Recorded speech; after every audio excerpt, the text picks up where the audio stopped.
था पिछले साल कि कम रेट था पहले पंचायती राज अधिनियम में, हम लोग नहीं बना पा रहे थे। तो उनके लिए अभी तैयारी चल रही है कि उनके लिए कम्युनिटी हॉल बनाया जाए और फिर इनके लिए जो हमारे मछुआरा कल्याण कोष के साथ साथ जिले में भी जिला मत्स्य विकास निधि है,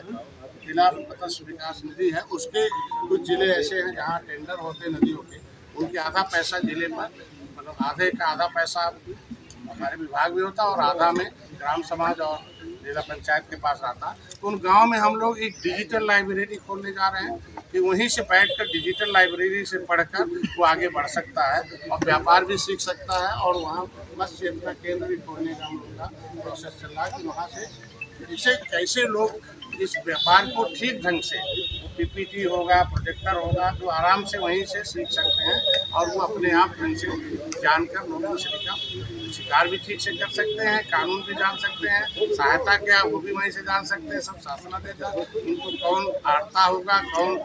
पात्र होगा, कौन अपात्र होगा, किस तरह से उसे मिलेगा, सारी जानकारी हम लोग चाहते हैं कि वहीं मत्स्य चेतना केंद्र पर हम लोग उनको दे दें। और उनके बच्चों के लिए कोई हाई टेक हम लोग चाहते थे, उनके लिए शिक्षा का जो हाई टेक्नोलॉजी है उसके हिसाब से उनको जोड़ा जाए और गांव को जोड़ा जाए, तो उसके भी पैसे खर्च करके हम लोग काम करेंगे। आज प्रमुख रूप से तो महत्वपूर्ण था कि बहुत पहले हमारे यहाँ एक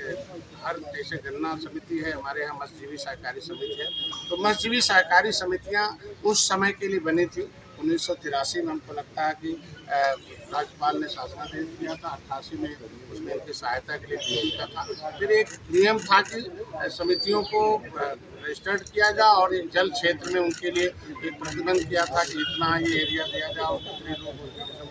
अपना चला सकते थे। तो पता चला कि अभी उस समय जो उस नियम के अनुसार पता चला एक समिति बन गई थी, वो समिति बन गई थी तो दूसरी समिति बन नहीं पा रही थी, या पता चला वो उदासीन थी या निष्क्रिय थी। अब कंपटीशन न होने के नाते वो अपने आप अपने हिसाब से करता था, तो जब कंपटीशन होता है तो थोड़ा अधिक तो अच्छे विकास हो जाते हैं। तो अभी उसमें हम लोगों ने नया बदलाव किया समितियों में कि एक जल क्षेत्र में कई लोग भी समिति बना सकते हैं और एक बहुउद्देशीय समिति है कि खाली मछली ही नहीं पालेगा, मछली ही नहीं मारेगा बेचेगा, बल्कि मछली के क्षेत्र में जो भी इक्विपमेंट होगा, जो ट्रांसपोर्टेशन होगा, चाहे वो किसी फील्ड होगा, चाहे जो भी उसके मछली से संबंधित व्यापार है वो आप सब कर सकता है। लेकिन मछली के लिए तो अपने ही क्षेत्र में लेगा, लेकिन व्यापार वो पूरे कहीं भी कर सकता है। और नदियों में पहले क्या था कि नदियाँ जो थी पहले तो कुछ ऐसे लोग माफिया थे जो 100-100 किलोमीटर ले लेते थे, कमज़ोर निषाद को पकड़ लेते थे, उसके सहारे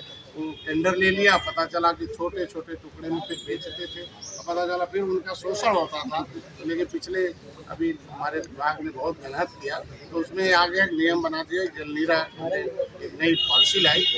बड़ी जो नदियाँ थी गंगा, जमुना है, बेतवा है, घाघरा है, इसमें 5 किलोमीटर पर समिति बन जाएगी और हर 5 किलोमीटर पर बहुत कई समितियां बनेगी। पहले के कानून के मुताबिक वो समिति एक ही बन सकती थी, फिर वही था कि एक ही समिति हो जाती, फिर नहीं विकसित होता। तो अभी 22 तारीख को हमारे टीम ने, हमारे डायरेक्टर बैठे हुए हैं, मान लीजिए हमारे यहाँ डिप्टी डायरेक्टर हमारे पुनीत सिंह जी हैं, वहाँ के हेडक्वार्टर थे, एक बहुत टीम लगाई और टीम में जो आवश्यक हो सकता है 22 तारीख को बड़ा बहुत मेहनत किया तो नई एक शासनादेश जारी हुआ कि उस 5 किलोमीटर पर कई समितियां बनेगी और कई समितियों में मिलकर वो अपना मछली पालन कर सकते हैं और हर 5 किलोमीटर पर बनना टारगेट दे दिया गया। और उसके बाद